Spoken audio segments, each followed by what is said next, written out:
Estas temáticas. Y bueno, como él ha anunciado, pues la idea de hoy era compartiros una aproximación un poco a tanto datos concretos como reflexiones políticas y sociales en torno a la digitalización, ¿no? Que esto es parte de algunas de las cosas que llevo bastante tiempo haciendo en colectivo muchas veces, ¿no? Y otras veces individualmente, que es de alguna manera politizar las tecnologías, ¿no? Comprenderlas fuera del marco de la pura herramienta, ¿no? Como digamos un poco contaba Renaud en ese libro Desarrollé, muchas veces lo que nos ocurre es que cuando nos relacionamos con una tecnología, básicamente la terminología más habitual es que una tecnología aparece, ¿no? Entonces tiene algo un poco como de mágico, ¿no? Como casi de místico, o sea, está aquí de repente, ¿no? Y luego hay que adaptarse, ¿no? Eso es un poco como funciona más o menos la lógica social. Entonces, claro, eso es una manera de despolitizarlas por completo, ¿no? Porque no puedes comprender la génesis política, económica, los intereses que haya detrás, qué supone socialmente que aparezca o no, y tampoco puedes de alguna manera criticarla quizá para cambiarla parcialmente, criticarla para oponerte totalmente a ella, criticarla porque a lo mejor existiría una alternativa mejor, ¿no? Eso no es posible desde el momento en que nos relacionamos con ellas en ese marco de la aparición y la adaptación. Y yo creo que paradigmáticamente eso nos ha ocurrido mucho y nos sigue ocurriendo con las tecnologías digitales, ¿no? Que por muchos motivos pues, son muy atractivas. Son muy atractivas porque yo creo que son el último subterfugio en el que el capitalismo encuentra una cierta legitimación, ¿no? Es donde todavía tiene una promesa de que vamos a ser más que humanos, ¿no? En donde todavía hay una ilusión de abundancia, ¿no? En donde sigue sosteniendo una lógica de progreso, en un mundo en donde en realidad en muchos otros ámbitos pues esa narrativa está ya muy debilitada, ¿no? Porque la gente no puede sostener su vida, porque no gana dinero suficiente, porque no hay empleo, porque vivimos las consecuencias de la crisis ecológica y social, porque vemos cómo crecen los autoritarismos y la polarización social. Entonces, hablar de progreso en muchos ámbitos es muy difícil, ¿no? Entonces, las tecnologías y las tecnologías digitales, en particular, siguen siendo uno de los últimos ámbitos en donde esa ideología, en donde ese discurso cuasi religioso muchas veces tiene arraigo, ¿no? Entonces, siempre he considerado que es importante, bueno, aterrizarla, comprenderla, analizarla y a partir de ahí también pues, poder posicionarse al respecto, porque la realidad es que lo que estamos viviendo es un crecimiento exponencial, ¿no? De la presencia de esas tecnologías en nuestras vidas, que también se traduce en un crecimiento exponencial pues, de datos específicos, como por ejemplo el tráfico global de Internet, ¿no? Que podría ser un dato como otro cualquiera. Que no veo. Claro. Que podríamos utilizar para ejemplificarlo, ¿no? Toda la narrativa que Renaud contaba respecto de la desmaterialización y después un poco el matrimonio entre lo ecológico y lo digital, lo que ha tenido como resultado, ¿no? Es que un sector industrial, como cualquier otro, ¿no? Un sector industrial, en este caso el sector de las tecnologías, haya crecido, ¿no? Sin ningún tipo de cortapisa. Es más, con un enorme impulso, ¿no? Y con una también enorme cantidad de dinero público detrás, que está detrás precisamente de esa expansión. Pero hablar de que cada vez más cosas son digitales, ¿no? Hablar de que cada vez hay más mediaciones por vía aplicaciones, ¿no? O hablar del crecimiento del tráfico de Internet, es fundamentalmente hablar de un crecimiento infraestructural, que eso es lo que normalmente pues, se nos escapa, ¿no? Porque Internet no es una nube, ni tampoco Internet se reduce a los momentos en los que nosotros interaccionamos, ¿no? Con él, que puede ser usar nuestro teléfono o usar nuestro ordenador, ¿no? Internet es probablemente la infraestructura en términos, digamos, planetarios, ¿no? Si la contemplamos unitariamente, pues más grande, más ambiciosa, ¿no? Y con mayor escala que se ha construido nunca en nuestro planeta, ¿no? Es verdad que hay algunas otras infraestructuras puntuales que ocupan más superficie, pero si pensamos en las carreteras, por ejemplo, pero Internet como una única infraestructura, pues fundamentalmente es esto que veis aquí, que esto es público, ¿no? Lo podéis encontrar también vosotros si queréis, porque se actualiza regularmente, esto lo saqué el 2 de diciembre, que es la última actualización, ¿no? Que es una red de cables. Eso es fundamentalmente Internet, ¿no? La mitad de él. Una red de cables que interconectan diferentes puntos del planeta, que además es muy interesante. Yo como de clase de filosofía y de filosofía de la tecnología, ¿no? Una idea que es muy fetiche es la idea de la innovación, ¿no? Y normalmente la idea de la innovación suele ocultar las inercias, ¿no? Y en la historia del desarrollo de Internet es muy interesante porque hay mucho de inercia. Si lo colocáramos, digamos, en paralelo un mapa de los primeros trazados del telégrafo y posteriormente del teléfono, encontramos un montón de coincidencias, porque claro, también la lógica infraestructural hace que haya muchas veces continuidades e inercias, ¿no? Y por ejemplo, es muy llamativo, ¿no? Pues por ejemplo la interconexión colonial tan evidente que hay, por ejemplo, entre zonas de América y Europa, ¿no? O la poca interconexión interna que pueden tener continentes entre sí, como el continente americano y el continente africano, ¿no? Hay toda una geopolítica ya del poder, ¿no? Y toda una historia inscrita en esta infraestructura. La más novedosa es la del sudeste asiático, ¿no? Que es la que se ha expandido un poco más, ¿no? Pero bueno, eso es interesante verlo, ¿no? Entonces, claro, pensemos en cables submarinos, cables gigantescos de fibra óptica que tienen una necesidad de mantenimiento, una necesidad de control, ¿no? Y que interconectan puntos muy específicos y que cada vez más están intentando complementarse también con el Internet satelital, ¿no? También hay otra dimensión que podríamos detenernos, que es cómo ha sido la historia institucional del despliegue de Internet, ¿no? Porque Internet surge como una herramienta militar que después tiene un despliegue civil, ¿no? Fundamentalmente con un protagonismo estatal, los primeros trazados de cables submarinos, y que progresivamente se ha ido privatizando, ¿no? Privatizar las redes, los cables submarinos y las redes de fibra óptica locales no ha sido un negocio muy interesante porque es muy caro, entonces no muchas empresas al final han apostado. En cambio, privatizar Internet satelital está resultando un negocio bastante rentable, ¿no? Una de las principales pues, ocupaciones de Elon Musk precisamente es construir esa red de satélites que permiten, por un lado, tener como un acceso al Internet completamente privatizado y nominal, ¿no? Del que él es propietario, y que además se están adelantando a un problema ya existente, pero que se prevé que vaya a recrudecerse mucho más, que es el cambio climático. El cambio climático, con sus fenómenos climáticos extremos, ¿no? Pone en riesgo a estos cables submarinos, que son frágiles, ¿no? Por no hablar también de los problemas bélicos, ¿no? Porque a día de hoy los cables submarinos pues, son uno de los principales objetivos bélicos, son críticos, ¿no? Porque si tú eres capaz de acabar con uno de esos cables submarinos, pues de repente desaparece Internet en ese territorio, ¿no? A no ser que tengas acceso satelital. Entonces, esta es una mitad muy relevante que luego, por supuesto, se completa con los cableados internos, ¿no? Pero digamos que esta es la más relevante. Y la otra mitad importante son los centros de datos. O sea, lo que esos, digamos, cables se están conectando entre sí son fundamentalmente centros de datos, que son los nodos neurálgicos, logísticos, fundamentales de Internet. O sea, la nube, en realidad, es esto. O sea, si tuviéramos que ponerle una imagen a la nube, pues la nube es esto, que es un polígono. O sea, es una nave en un polígono industrial, ¿no? Una nave enorme, ¿no? Cada vez más grandes además, porque hay una tendencia a que sean muy grandes, ¿no? O sea, desde fuera veríamos, luego tenemos una fotografía, pues una nave en un polígono gigantesco, y por dentro lo que tendríamos es sistemas energéticos, por un lado, de alguna manera backup, ¿no? Como dicen en inglés, es decir, un respaldo energético que garantice que no hay ningún corte, porque un corte supondría un fallo del acceso, de la comunicación. Sistemas de refrigeración y climatización, que son muy importantes, ¿no? Que aunque hay diferentes metodologías para refrigerar y climatizar, la más habitual es utilizando agua, o sea, utilizando sistemas que refrigeran a través de agua, pues con tuberías, ¿no? De agua fría que entran y luego se vuelven a vertir a ríos cercanos o a la fuente de agua que se tenga más cercana, y luego sobre todo ordenadores, ¿no? Ordenadores conectados 24 horas al día, que son los que garantizan precisamente ese flujo. Entonces, conectarse a Internet no es más que acceder a un protocolo por el que tu equipo se conecta con este otro equipo, ¿no? Intercambia paquetes de datos y este equipo te conecta al que tú quieras, ¿no? Si estás enviando un correo electrónico, pues con otro equipo, si estás entrando en una página web, pues donde esa web esté alojada, pero no hay nada en Internet que no esté en un ordenador. O sea, no es más que eso, cables, ordenadores y conexiones entre ellos y protocolos de comunicación, eso es todo, ¿no? Y claro, pues cuanto más Internet, más necesidad tenemos de ordenadores, ¿no? Cuanta más conectividad, cuanta más digitalización, más necesidad de centros de datos. De hecho, los centros de datos se están convirtiendo cada vez más en una infraestructura crítica, ¿no? de las más importantes, porque de alguna manera garantizan como una especie de sector bisagra, ¿no? La posibilidad, la continuidad y la disponibilidad de todo el resto de sectores. porque si de repente los centros de datos dejan de funcionar, pues no podemos ir al médico porque no funcionará el ordenador y esa base de datos, las empresas se pararían, todas las que están automatizadas, ¿no? E incluso tendríamos alguna gente, no en mi caso, pero dificultades hasta para dar una clase, ¿no?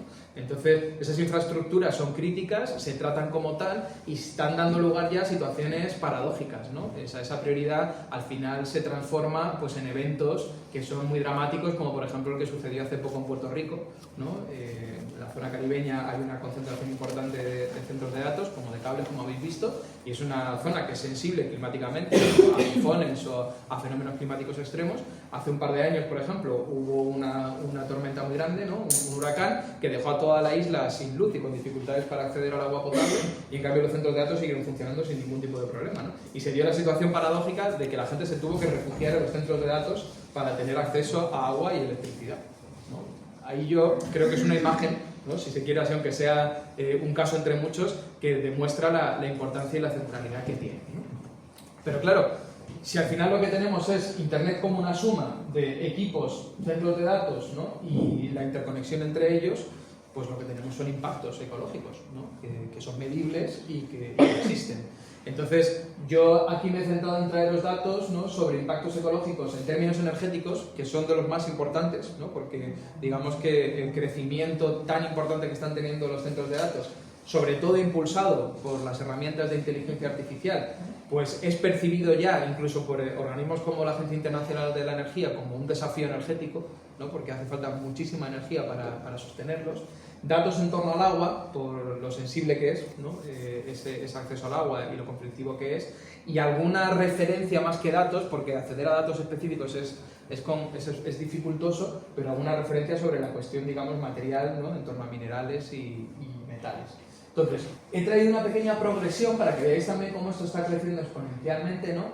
Ya desde el año 2012 al año 2017, que en uno de los estudios que son un poco fiables al respecto, veíamos cómo se está viviendo un desplazamiento, ¿no? En donde el consumo de energía inicialmente, sobre todo, se concentraba en los equipos, en la producción y en el mantenimiento de los equipos, pero ya en ese momento se veía cómo se estaba dando un desplazamiento, ¿no? Y un aumento de la energía que era necesaria para sostener el funcionamiento normal de los propios centros de datos y también del intercambio de las redes entre ellos, ¿no? En el 2017 había pues, ya un reparto que se acercaba al 50-50.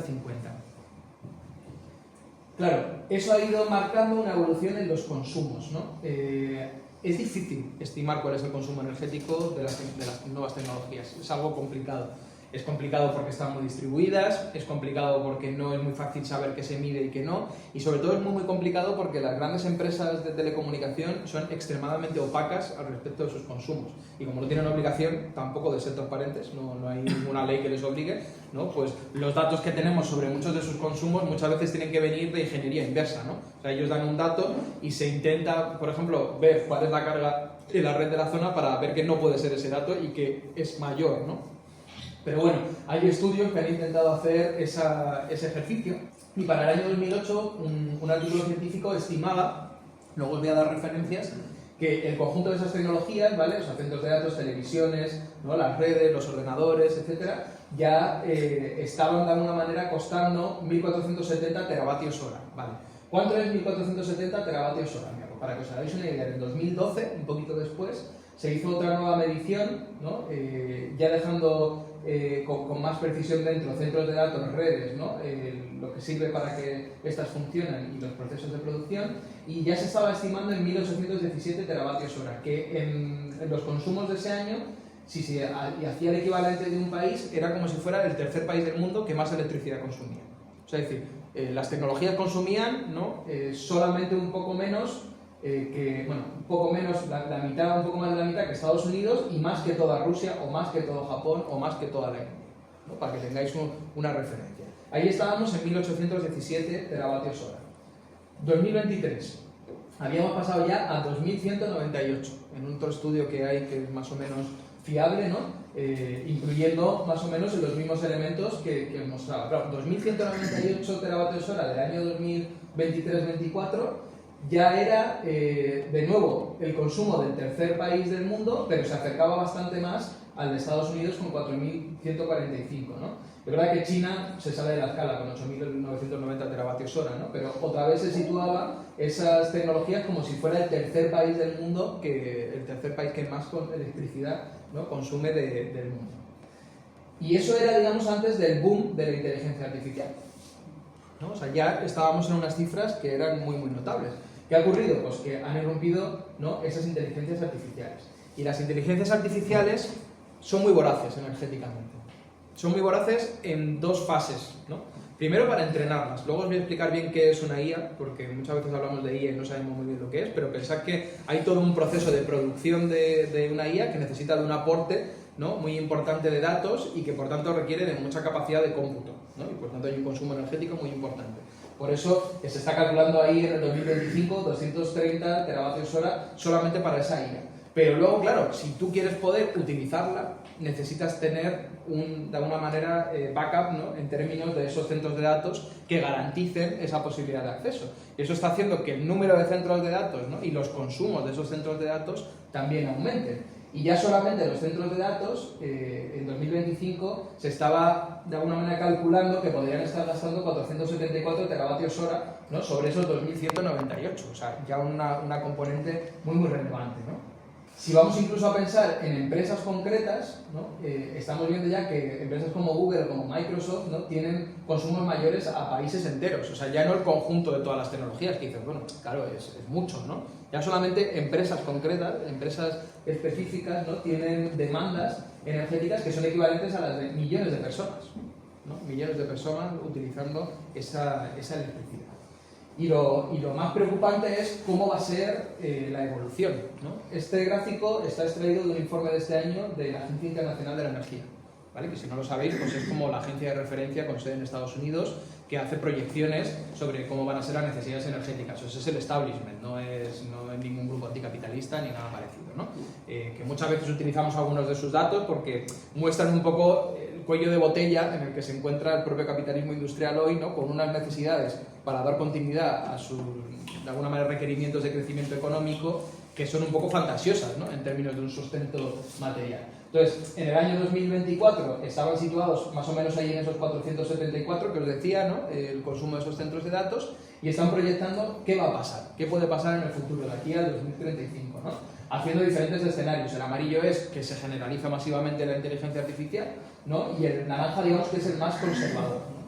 Claro, en el más expansivo de todos estarían diciendo que 1.600 teravatios hora serían necesarios solamente para sostener esos centros de datos. O sea, es decir, más del triple de los actuales 474 y casi el total que antes, en el 2023, era para todas las tecnologías. O sea, estamos hablando de un crecimiento brutal, ¿no? Un crecimiento de ese consumo de energía muy, muy, muy pronunciado, ¿no? Y si nada cambiara, y sumáramos, digamos, los consumos que ya hay hoy, ¿no?, para lo que no es centros de datos, a esa proyección de centros de datos, nos iríamos casi a los 3.300. O sea, ya nos estaríamos acercando al consumo eléctrico casi de todo Estados Unidos, ¿no? O sea, estaríamos, digamos, en unas cantidades muy, muy importantes, ¿no?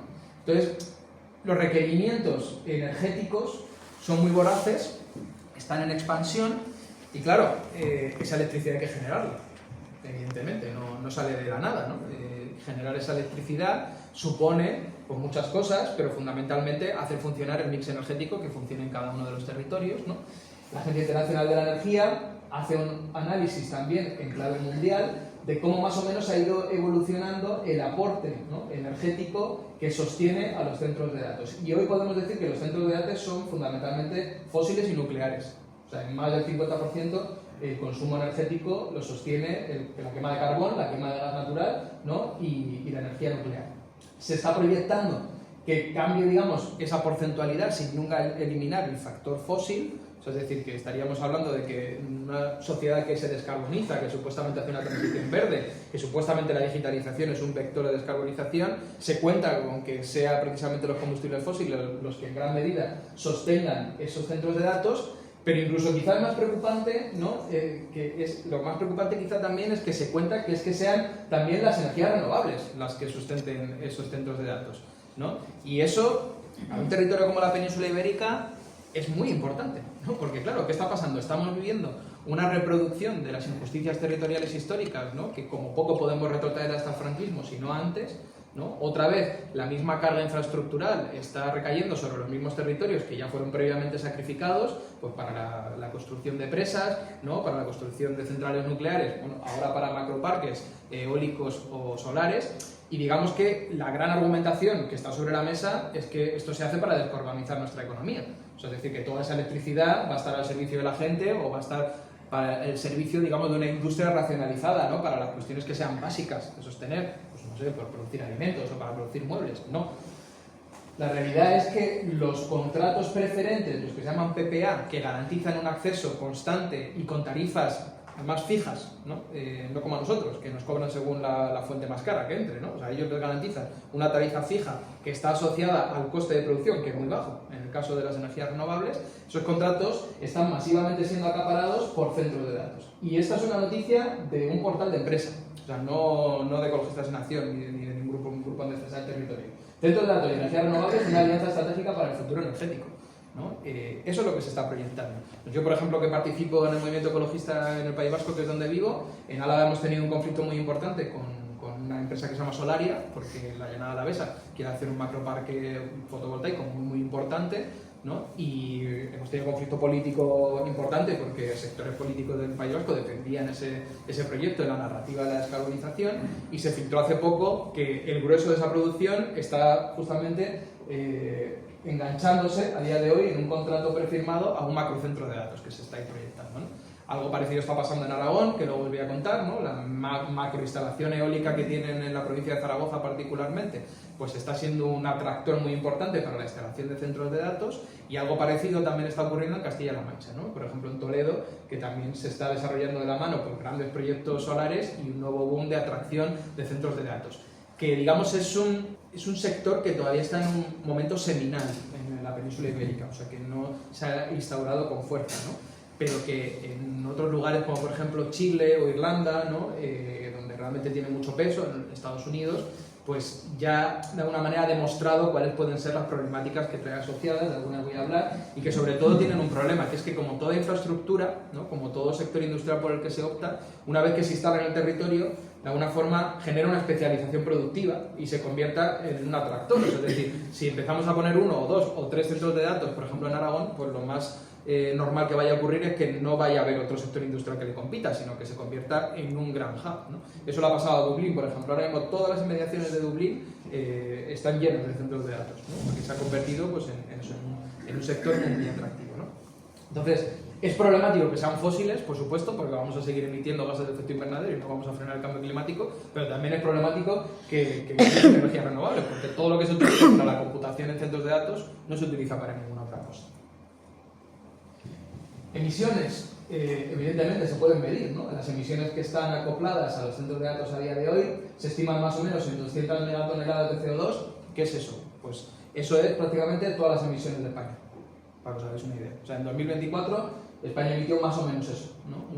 Unos 200 megatoneladas de CO2 equivalente. O sea, todo lo que hemos hecho, todos los hogares, toda la producción industrial, toda la agricultura, ¿no? Equivaldría a esas emisiones de centros de datos. Es llamativo, ¿no? Cómo van a compatibilizar también esas supuestas sendas de descarbonización y de bajada, ¿no? con esa explosión industrial de este sector de los centros de datos. Y por supuesto, pues acoplado a todo ello, pues hay también una necesidad explosiva de materiales, ¿no? Renaud ya lo apuntaba un poco. En realidad, todo lo que ha sido las mutaciones industriales de las últimas décadas ha diversificado enormemente, ¿no? Los aportes de materiales, particularmente de metales, ¿no? Y de materias primas críticas, metales raros, que son necesarios en la producción pues, de algunas de las tecnologías clave, ¿no? Ya sean las de producción de energía renovable, teléfonos móviles, ordenadores, etc., ¿no? Hablar, por ejemplo, del caso de este sector digital, pues es hablar del litio, muy evidente que sabéis, ¿no? Por las baterías, pero no solo, ¿no? Es hablar de muchas otras materias que se introducen.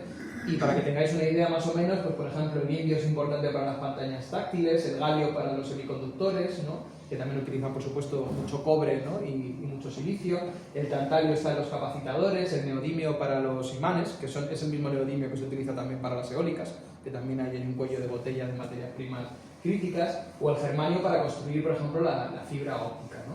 Entonces, claro, lo que estamos es siendo un poco testigos, esto no se va a ver muy bien desde lejos, pero yo os lo señalo, de la construcción de toda una red internacional, ¿no?, de sectores de producción, distribución, consumo y desecho en torno al sector digital, que está muy territorializada, con especializaciones productivas muy concretas, que es muy desigual, ¿no?, y que tiene una dimensión colonial enorme. ¿Por qué? Pues porque la producción todavía de las materias primas críticas se concentra sobre todo en América Latina y en África, ¿no? O sea, tienes materiales como el tungsteno, materiales como el oro, materiales como el cobalto, por ejemplo, ¿no? O sea, todos esos materiales, como también el litio, que se concentra ahora mismo aquí, sobre todo en el triángulo, conocido como triángulo del litio, ¿no? Y las materias primas, que son las tierras raras, que están concentradas sobre todo en China, ¿no?, y en las inmediaciones de China. Entonces ahí tienes el momento de la extracción. Pero luego tienes también el momento de la manufactura y del refinado, ¿no?, que es muy importante y que, por ejemplo, para el caso de la producción de chips, todavía está bastante localizado en Occidente, porque es un sector estratégico, ¿no?, sobre todo, por eso está concentrado en algunas grandes centrales en Estados Unidos, en Francia, también en algunas islas del Pacífico. Pero lo que es el ensamblaje, ¿no?, por ejemplo, hay una especialización productiva mundial en la Bahía de la Perla. Está casi todo aquí. O sea, casi todos los teléfonos, casi todos los ordenadores, ¿no?, casi todas las tablets que se utilizan, se ensamblan aquí, en este sitio. Luego de aquí se distribuyen a todo el planeta, por supuesto con un montón de desigualdades económicas, pero luego tenemos otra especialización productiva, que es la de los desechos, que fundamentalmente es la de África, ¿no? El país paradigmático, por desgracia, de esto es Ghana, aunque también en Kenia, ¿no?, hay una enorme cantidad de desecho, ¿no?, material. Entonces, esta es, digamos, la geopolítica de la digitalización en términos materiales, que se sustenta, pues como decía antes Renaud, en muchas cosas, ¿no?, en esa lógica de financiarización, ¿no?, en el endeudamiento forzado del FMI, en la imposibilidad de muchos países, ¿no?, de cambiar de ser productores de materia prima crítica a construir economías mucho más equilibradas, y luego, por supuesto, ¿no?, pues directamente los países vertederos, ¿no? El caso de Ghana es que además es peliagudo por muchas cosas, pero a mí lo que más me desazona es que toda esta basura, que podría tener muchísimas fotografías, ¿no?, son hectáreas de basura electrónica, llega a estos países en calidad de cooperación al desarrollo. O sea, la figura que utilizan para llegar con toda esta basura aquí es cooperación al desarrollo. O sea, es tremendo, ¿no? Es tremendo. Claro, eso ha generado una especialización productiva, que es la de un montón de gente que se dedica a escarbar en esa basura, sacar lo que sea rentable y revenderlo, ¿no?, con la manera más rupestre que os podáis imaginar, que es escarbar, desmontar con las manos y quemar, ¿no? Y eso, pues claro, está generando problemas de salud masivos, contaminación de agua, contaminación de suelo, contaminación del aire, ¿no? Pues esto también es la digitalización, ¿no? Esto también es la nube, ¿no?, porque aquí acaban todos esos equipos. Esto es un centro de datos como lo veríais desde fuera. O sea, como una gran nave en un polígono industrial, ¿no? Y hay un asunto que se viene discutiendo mucho, hay un muy buen colectivo que está trabajando mucho sobre esto, que se llama Tu Nube Seca Mi Río, que ha surgido sobre todo al calor de la resistencia en Castilla-La Mancha al macrocentro de datos de Talavera de la Reina, ¿no? Y ellos han hecho un muy buen trabajo para mostrar que los centros de datos son enormes consumidores de agua, ¿no? Como os decía, fundamentalmente para la refrigeración. Ahí eso que veis es vapor de agua que está saliendo después de refrigerar ese centro de datos, ¿no? Aunque el agua tiene presencia en el sector digital en varios ámbitos, ¿no? O sea, está por un lado las torres de refrigeración del centro, que son las que veíamos antes, pero también está el agua que se utiliza para la generación de electricidad, que muchas veces puede ser una cantidad importante, y luego un agua que es especialmente relevante, que es la de la manufactura de los chips, ¿no? Porque es un agua que tiene que ser ultra pura, para que tú puedas realmente producir esos chips, ¿no?, con el proceso industrial que requieren, tienes que usar casi agua de manantial, agua virgen, ¿no? De hecho, la mayor planta de Europa está en Grenoble y está justamente utilizando el agua de la montaña casi directamente, ¿no?, el agua de los Alpes. Entonces, bueno, el consumo de agua en datos, para que os hagáis también alguna idea, alguna referencia, pues calculaban que en el año 23 Google ha consumido, ¿no?, como si fuera el 10% de todo el agua que consume España, para todo. El entrenamiento de ChatGPT evaporó directamente 700.000 litros de agua dulce limpia, potable, ¿no?, que se podía usar para cualquier otra cosa, ¿no? Cada 10-15 respuestas de una sesión de ChatGPT calculan que es como medio litro de agua aproximadamente, ¿no? Y quizá lo más impactante para mí, cuando hicieron el informe de impacto ambiental de Castilla-La Mancha en Talavera de la Reina para ese macrocentro de datos, calculaban que necesitaría 6 litros de agua por segundo para refrigerarse, ¿no? Claro, estamos hablando de la península ibérica, ¿no? De zonas como Castilla-La Mancha, de zonas como Aragón, en donde hay una genuina escasez de agua. O sea, hay un horizonte además de una escasez cada vez mayor, ¿no? En procesos de desertificación. Entonces, claro, en momentos en donde se estaba viviendo, por ejemplo, una sequía en Castilla-La Mancha, que hubo restricciones incluso para el consumo humano, ¿no? O sea, porque básicamente fue infraestructuras, agricultura industrial y consumo humano en tercer lugar, ¿no? En el mismo momento en que estaban viviendo esas restricciones, Aurora nos contaba que salió esto a la luz, Aurora de Nubes Camirrío, ¿no? O sea, que iban a garantizar, y además lo garantizan con prioridad absoluta, ¿no? Esos 6 litros por segundo de agua para refrigerar ese centro de datos, ¿no? Entonces hay un conflicto por el uso del territorio, por el uso de los recursos del territorio, que es muy importante. Y hablar de todo esto en Extremadura es muy importante, ¿no?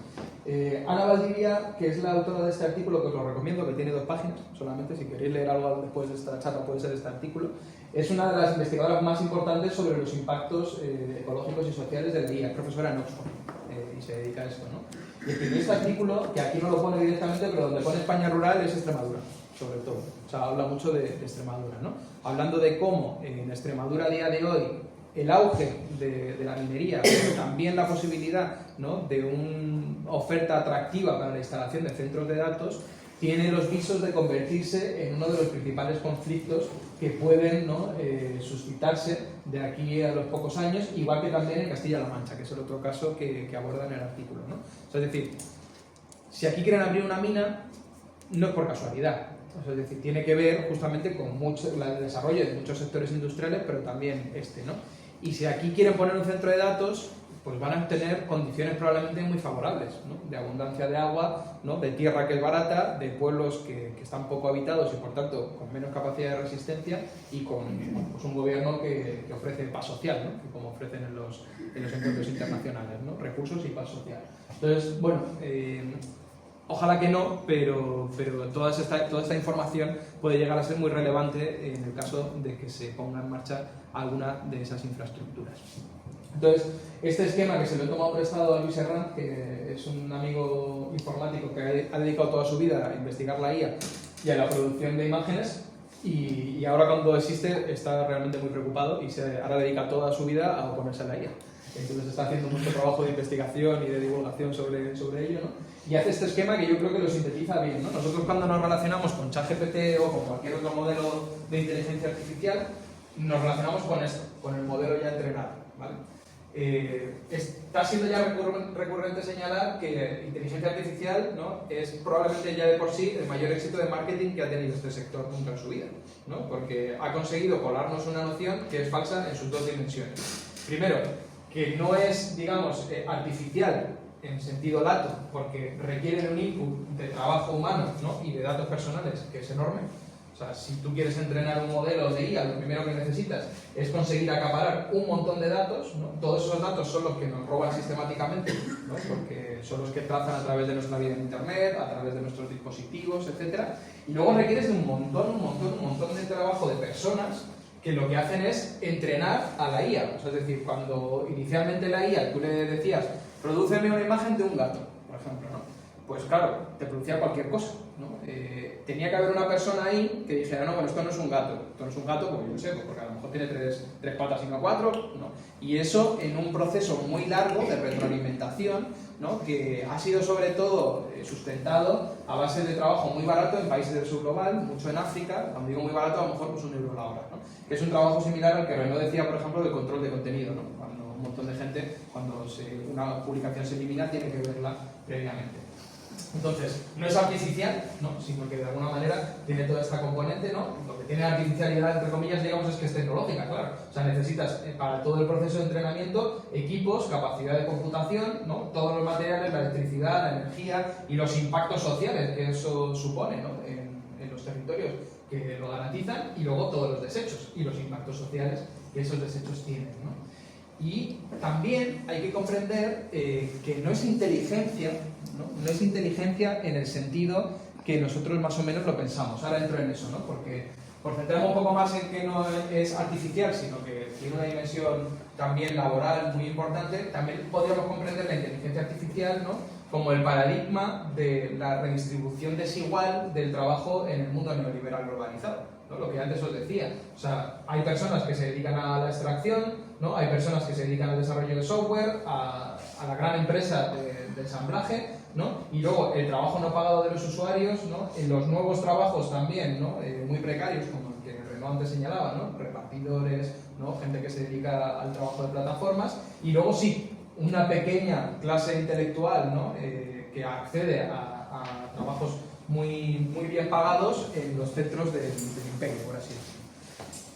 Pero hablando, digamos, de la cosa de la inteligencia, ¿no? La inteligencia artificial es un algoritmo, fundamentalmente. Simplifico, nos podemos poner más técnicos, ¿no? Pero fundamentalmente es un algoritmo. ¿Y qué es un algoritmo? Porque, claro, muchas veces hablamos de esto y con toda la mística del progreso, ¿no? y nuestra fascinación por la tecnología, parece algo mucho más complicado de lo que realmente es. Si lo quisiéramos decir en palabras muy sencillas, un algoritmo, ¿vale? Es un programa que si tú le das una entrada te da una salida.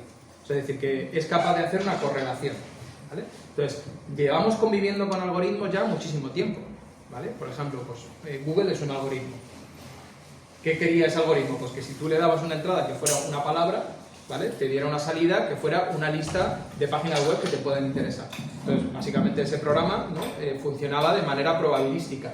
Fue entrenado inicialmente, ¿no? Para decir, bueno, cuando yo dé esta palabra, lo que la gente está esperando encontrar fundamentalmente es este tipo de webs. Y luego ha sido entrenado permanentemente con nuestro uso, ¿no? Porque hemos ido afinando diciendo, no, en realidad con esta palabra no buscaba lo primero que me has ofrecido, sino lo cuarto, ¿no? Pues eso permite una retroalimentación de ese programa que dice, no, lo cuarto era más importante quizá, ¿no? De lo que yo creía, no tendría que estar en la cuarta posición sino en la segunda, por ejemplo, ¿no? Un algoritmo, por ejemplo, también ha sido los algoritmos de reconocimiento facial, que empezaron con Facebook sobre todo, ¿no? O sea, tenía que ser capaz de a un nombre asociarle una cara, ¿vale? Y lo hemos retroalimentado también cuando etiquetábamos, pues estábamos retroalimentando ese algoritmo, porque le estábamos diciendo, a ver, tienes que reconocer, ¿no? a esta persona, porque esta persona con todo el corpus de fotografías que tienes, puedes de alguna manera dibujar cuál es su cara, y entonces cuando encuentres esa cara le puedes asignar ese nombre, ¿vale?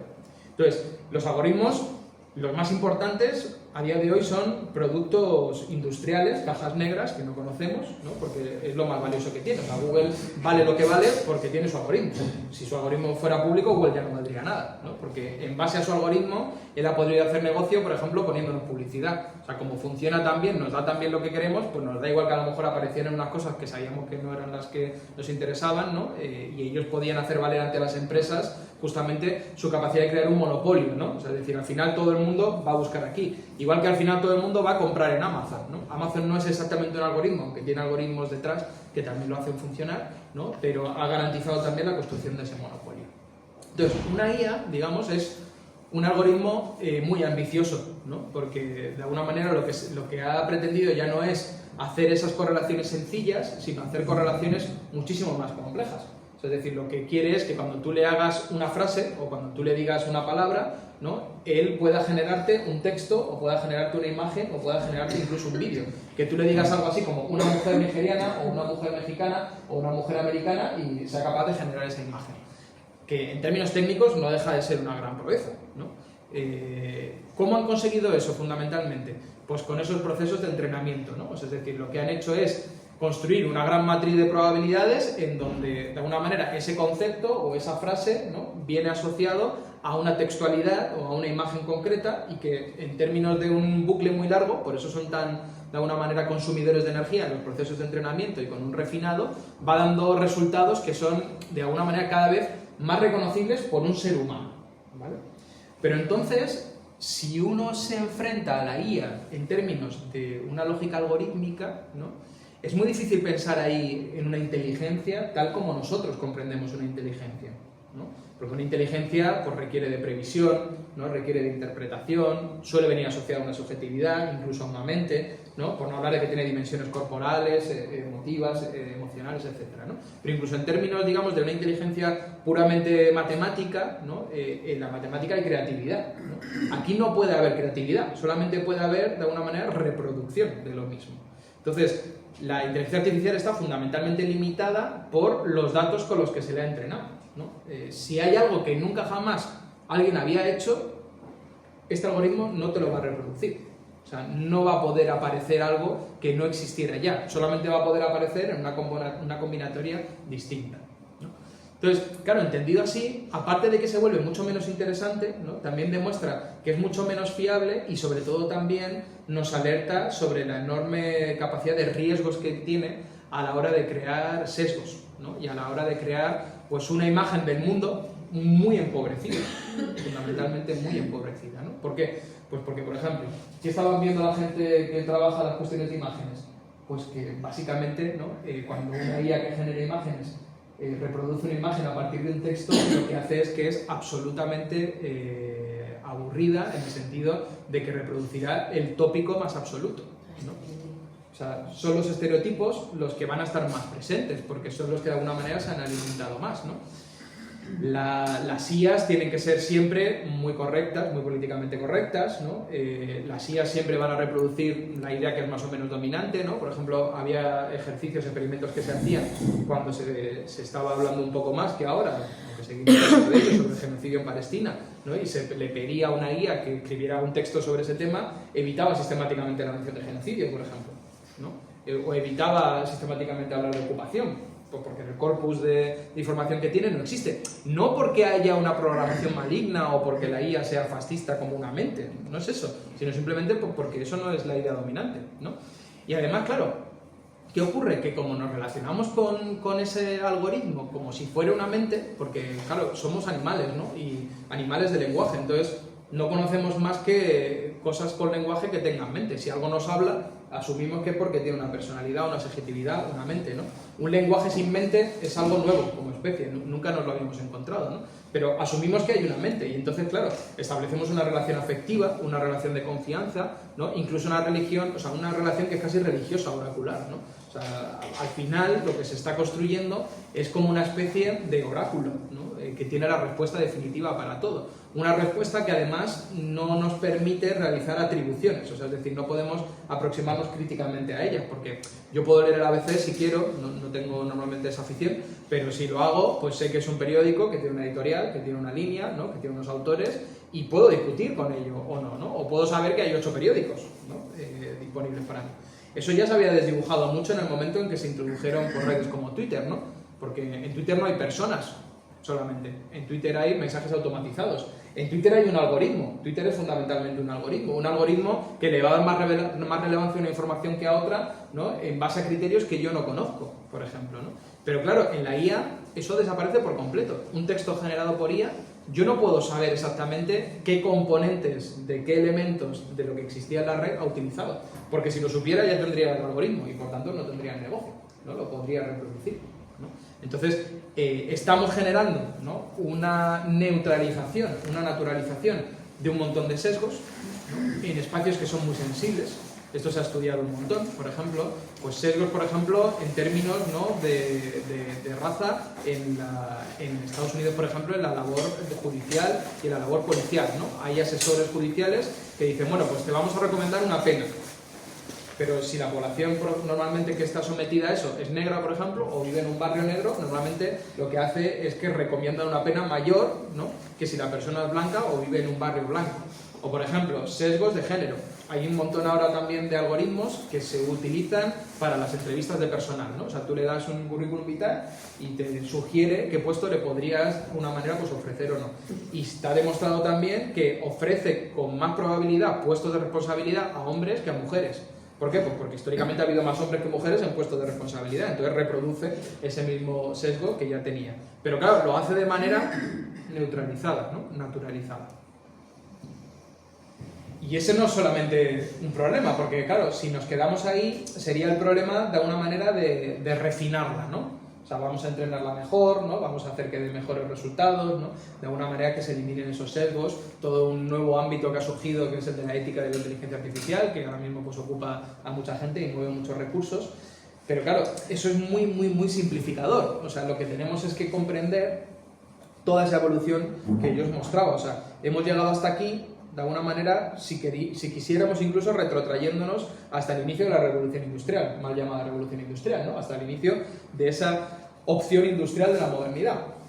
Pero particularmente venimos de una trayectoria muy larga de informatización, ¿no? Que se estudia muy bien en este libro, que os lo recomiendo mucho, ¿no? La libertad en coma, que muestra un poco cómo la informatización sobre todo vino a dar respuesta a un límite intrínseco que se encontró en la expansión del capitalismo, ¿no? Y la expansión del Estado, que era el de la gestión de datos y el del control, ¿no? O sea, hubo un momento dado, ahí cuentan la anécdota, ¿no? En el que los sistemas, por ejemplo, de censo electoral de Estados Unidos, se encontraban con la paradoja de que había tanta gente y era tan lento hacer toda esa captación de datos que no les daba tiempo en una elección a otra a renovar el censo, ¿no? Entonces, por ejemplo, detrás de eso estuvo IBM, una de las primeras ejemplos de computación que existieron fueron la computación que asesoraba ese censo electoral, ¿no? Luego hemos ido viendo cómo la digitalización ha permitido, por ejemplo, la deslocalización industrial, ¿no? Algo como que, por ejemplo, las oficinas de casi todo el planeta estén hoy en la India, ¿no? Era impensable si no hubiera una interconexión digital y particularmente Internet, ¿no? Ha permitido el control inédito, ¿no? La desaparición de la privacidad en la que vivimos hoy, con cámaras de vigilancia, ¿no? Con una intermediación, digamos, permanente y cotidiana en nuestra vida que parece que hemos obviado, ¿no? Pero bueno, el escándalo Snowden sigue estando ahí, o sea, sabemos que todas nuestras llamadas son trazadas, ¿no? Y son analizadas, y además es posible hacerlo justamente ahora con más razón con la inteligencia artificial. La inteligencia artificial permite algo que era un último gran obstáculo que se encontraban, que era la gestión de enormes masas de datos, ¿no? De lo que así conocido como Big Data, ¿no? Ahora puedes automatizar algorítmicamente, ¿no? Y utilizarla con también fines predictivos. O sea, ya está sobre la mesa una enorme inversión del sector de defensa y del sector de control, por ejemplo, con el Minority Report, ¿no? Si visteis esa película, ¿no? O sea, con el precrimen. Ya están poniendo sobre la mesa que si tú combinas todas las imágenes que puedes captar, ¿no? Con las cámaras, con la identificación facial y con un algoritmo de inteligencia artificial que haga como un histórico de esas imágenes, ¿no? Y vea en qué lugares y con qué actitudes se puede asociar la criminalidad, pues puedes predecir dónde va a haber más criminalidad, ¿no? Y eso, por ejemplo, genera un efecto rebote, que es que en esos sitios haya todavía más control y por tanto haya más explosión y por tanto haya más criminalidad. Y esto no es el futuro, esto es Mérida, por ejemplo. Estuve en Mérida ayer, en Mérida hay cámaras ya de reconocimiento facial interconectadas a algoritmos, o sea, no es un sitio muy exótico, ¿no? ¿Y por qué entonces seguimos con ello, ¿no? Porque, joder, yo qué sé, quiero que con todo lo que sabemos al respecto de lo que supone, ¿no? Yo creo que mucha es la gente que como poco tiene un conflicto, ¿no? En relación a la relación que tiene con estas tecnologías, ¿no? Y yo diría que hay varias razones, no solamente hay una, ¿no? Hay una muy importante que es directamente su diseño adictivo, y yo creo que no debemos menospreciarla, ¿no? O sea, hay también muchísima información de cómo muchos de los mejores psicólogos y psicólogas, ingenieras y ingenieros del mundo, ¿no? Se dedicaron a resolver una pregunta que les plantearon los grandes magnates de Silicon Valley, y es cómo diseñamos una herramienta que haga que la gente, ¿no? Quiera utilizarla constantemente. Y, por ejemplo, pues se inspiraron en los mejores lugares donde se podían inspirar, ¿no? Que, por ejemplo, el ámbito de la ludopatía. O sea, el scroll infinito, que conocéis, por ejemplo, de algunas redes sociales, está inspirado directamente del funcionamiento de la máquina tragaperras. Además, directamente, ¿no? Es decir, nunca sé si en la siguiente va a ser en la que salga lo que yo quiero, entonces voy a hacer una más, ¿no? Nunca sé si en la siguiente va a ser lo que me interese, entonces voy a hacer uno más, porque no tendría por qué haber un scroll infinito, podría ser de mil maneras, ¿no? Esas pequeñas cosas de diseño, como por ejemplo la distribución de los colores, la cuestión, por ejemplo, de cuando te aparece una notificación, los sonidos que se utilizan, o sea, nada de eso es ingenuo, o sea, todo es diseñado, ¿no? Es diseñado y orientado a esa maximización del uso, porque en la maximización del uso está la maximización de la captación de datos y, por tanto, la maximización de los beneficios, ¿no? Eso yo creo que es un problema social que tenemos, que atañe a todo el mundo, ¿no? Y que está desnaturalizando un montón de ámbitos, el ámbito educativo particularmente, ¿no?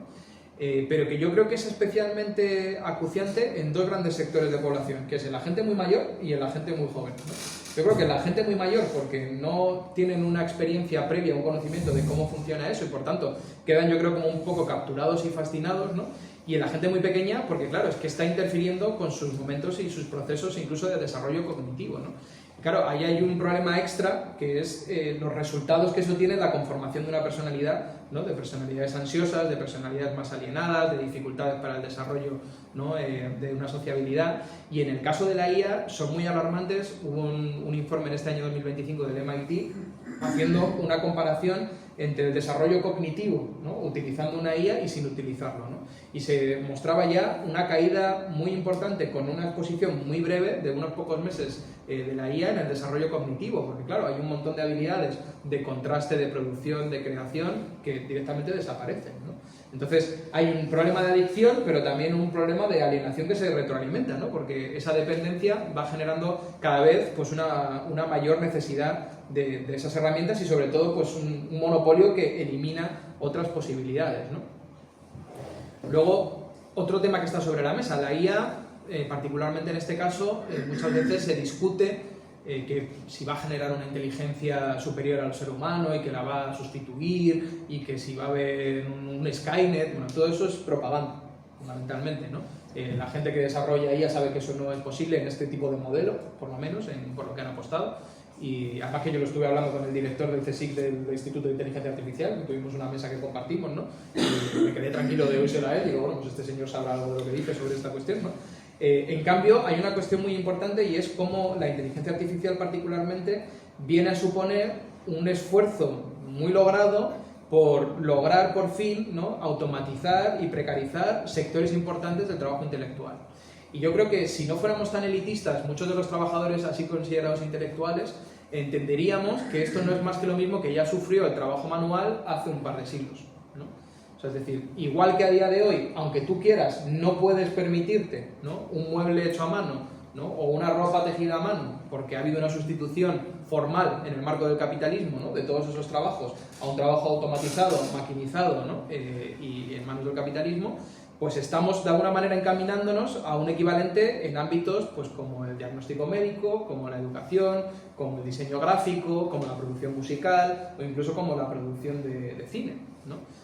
O la traducción, ya no te cuento, ¿no? La traducción o el desarrollo informático, que por cierto los propios programadores son uno de los que más están viéndose afectados por la IA, porque como es además tan matemático su trabajo, ¿no? Tan estructurado, es fácil de reproducir, ¿no?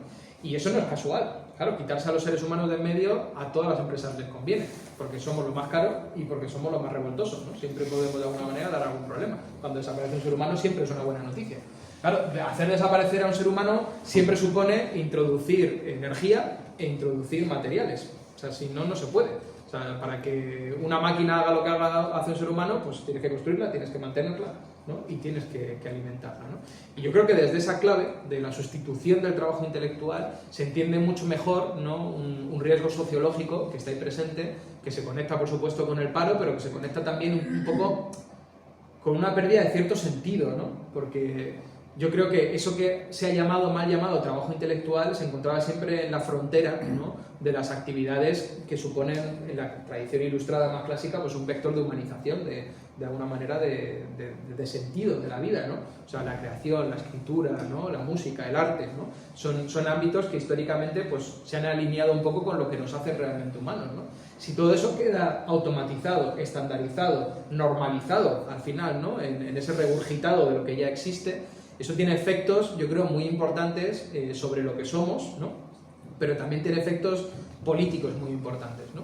Y eso también es otra dimensión que quizá estamos hablando poco, ¿no? Y es que, claro, es muy fácil generar una suerte de discurso unificado, homogéneo, ¿no? Hegemónico, cuando ya ni siquiera tienes que esforzarte, ¿no? Por, de alguna manera, mostrar que hay personas detrás de eso, ¿no? Y darle una cierta legitimidad, ¿no? Porque un periódico, como decía antes, pues puede intentar extender una propaganda, por ejemplo, ¿no? Pero bueno, siempre sabrás que es una persona concreta, ¿no? Una empresa concreta, etcétera. Pero ¿qué pasa cuando esa propaganda se extiende en la respuesta que te da la inteligencia artificial? Se extiende en los contenidos que encuentras en tus redes sociales, se extiende a través de un vídeo que ves supuestamente para formarte. Pues eso es lo que estamos viviendo a día de hoy, ¿no? Estamos viviendo la creación de un nuevo sentido común que no tiene ningún origen visible, ¿no? No es que sea la propaganda de un partido, ni tampoco la publicidad de una empresa, pero que está calando muy profundamente, ¿no? Y estamos viendo cómo, por ejemplo, pues la expansión del espectro, ¿no? Considerado de extrema derecha, de estos nuevos autoritarismos, pues se sostiene profundamente en la utilización masiva de estos medios. de los que se han hecho incluso propietarios para poder incidir en ese algoritmo, ¿no? El caso de Twitter es el que quizás más se ha discutido, aunque no sería el único, ¿no? Para que tú te encuentres contenido masivamente de extrema derecha en X, no es porque sea el que la gente más ve, ni porque el algoritmo diga que es el más refinado, sino porque es propiedad de ese señor y ese señor decide que tú lo veas más. Y ya está, ¿no? Y encima si a eso le sumamos que si tienes más dinero puedes generar más contenido y hacer que se reproduzca automatizadamente a través de bots, pues nos encontramos con esa hegemonía, que es una hegemonía ficticia, o sea, que es una hegemonía hecha en base a dinero, ¿no? Entonces, ahí hay un problema político que es clave, pero luego hay un problema político más profundo, ¿no? Que es el de nuestra propia autonomía como humanos, ¿no? No sé qué tipo de vida es la que se proyecta, en la que de alguna manera se nos va a privar de ser actores o agentes de casi todo. O sea, si ya no vamos a poder garantizar nuestra propia vida porque ya no cultivamos nuestros alimentos, ni construimos nuestras casas, ni producimos aquello que necesitamos, pero ya tampoco vamos a poder hacer música, o vamos a poder escribir, ¿no? O vamos a poder leer, o vamos a poder discutir críticamente, entonces ¿qué vamos a hacer? No sé, ¿cuál es el horizonte que realmente quede ahí, ¿no? O sea, evidentemente no es que sea una obligación, pero claro, yo que me dedico a la educación veo con mucha preocupación, ¿no?, cómo se fuerza la introducción de estas herramientas en los procesos educativos. Y claro, cuando tú desde que tienes 9, 10 años, ¿no?, se te ha educado en que de alguna manera, por ejemplo, encontrar un contenido es preguntarle a la IA y a lo único a lo que puedes aspirar es hacerle una pregunta mejor, ¿no? ¿En qué queda, digamos, el viejo proyecto también de la ilustración, de formarte críticamente, de tener acceso, ¿no?, a ese debate informado, de ser un agente político, ¿no? ¿Qué va a pasar? Que cuando alguien le pregunte si las minas en Extremadura es bueno o malo y le diga que es bueno, se acabó la discusión, porque ese parecería el horizonte final políticamente, ¿no? O sea, si ese es el oráculo, ¿no?, y esa es la respuesta, ¿cómo voy yo a disentir, ¿no? Es un poco quizá caricaturesco, pero no tanto, ¿no? Y esa erosión de nuestras capacidades lleva mucho tiempo en marcha, ¿no? Pero yo creo que se está profundizando en estos últimos tiempos, ¿no? Y a mí me preocupa mucho, ¿no? Porque al mismo tiempo vivimos en un barco que se hunde, ¿no? Vivimos en una sociedad disfuncional, desigual, que no garantiza necesidades, que nos está llevando al borde del colapso ecológico y social, ¿no? Y al mismo tiempo nos está desarmando, ¿no? Nos está de alguna manera haciendo mutar antropológicamente, pero en un sentido muy, muy negativo y muy poco empoderador, ¿no? Entonces, bueno, efectivamente, como siempre, hay resistencias, ¿no? Hay plataformas que se están organizando, por ejemplo, en Aragón contra estos centros de datos. Están vuestras propias resistencias, que cuando no estoy aquí pues las comento, pero hoy estoy aquí, entonces pues no tiene tanto sentido.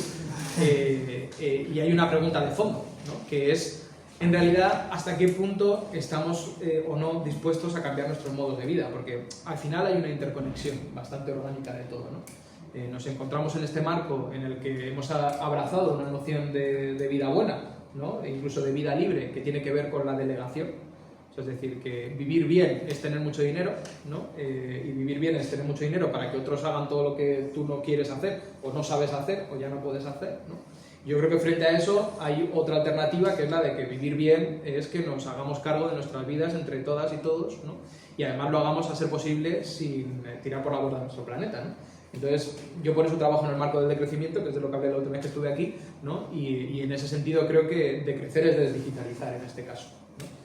Quizá no totalmente, ¿no? Eso se podría discutir, tampoco vamos a hacer una pira con todos los ordenadores que existen, pues no sé, si a lo mejor un ordenador de sobremesa utilizado en una biblioteca, ¿no?, para acceder a algo parecido a una Wikipedia puede ser útil, no lo sé, pero desde luego la deriva en la que estamos últimamente, ¿no?, que es esta expansión acelerada, esta introducción de la IA, ¿no?, esta dependencia de los dispositivos, es contrario a lo que deberíamos, ¿no? Y yo creo que todo lo que está por delante, o sea, más allá, ¿no?, del smartphone para adelante, pues me parece que ha sido un error, sinceramente, ¿no? Eso es lo que yo creo personalmente.